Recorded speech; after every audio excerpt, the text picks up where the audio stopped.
everyone, I'm Colleen with Awaken Catholic, and this is Awaken the Saint. Have you ever gotten the feeling that some people are just born blessed? Maybe they're incredibly talented, or incredibly lucky, or incredibly holy, and they make life look totally effortless. Learning about the saints can often leave us with that impression, though maybe less so with today's saint, Peter of St. Joseph. Pedro, or Peter Betancourt, was born in 1626 in Tenerife, which is the largest city of the Canary Islands. During his childhood, he looked after his family's sheep, which generated a meager income for them. When he wasn't occupied with the flock, he often went to a nearby cave to pray. Money was tight for the Betancourt family, and they owed a debt to a moneylender, which came back to bite them.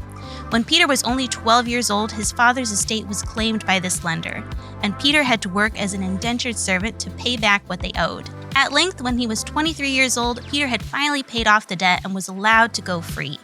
He had even managed to save some money over the last 10 years and planned to use it to travel to Guatemala, where some of his family had immigrated. He boarded a boat and set out, but he had to stop in Cuba because he was out of money.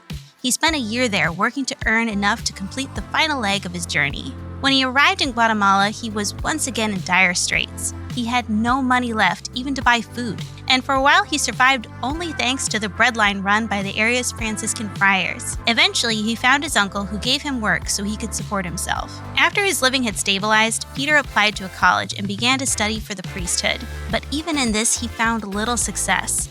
No matter how hard he tried, he could not learn the material well enough to pass his classes. After 3 years of study and little to show for it, he switched gears. Realizing that becoming a priest wasn't what he was intended for, but still wanting to serve as part of a religious order, he dropped out of school and became a Franciscan Tertiary, taking the name Peter of St. Joseph. He was passionate about helping those in need, applying himself with great energy in educating poor children and attending to the sick and unemployed. He had a particularly great love for prisoners, whom he visited often, and for souls in purgatory.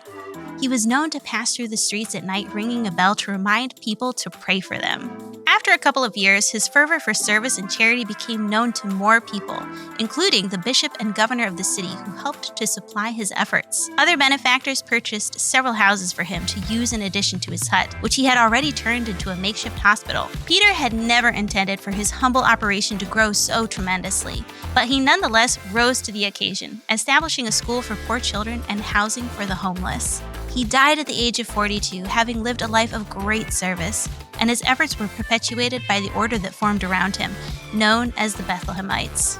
Peter spent half his life struggling and failing, but he still accomplished so much. He serves to show us that even if our gifts are few, God can still do great works through us. St. Peter of St. Joseph, pray for us.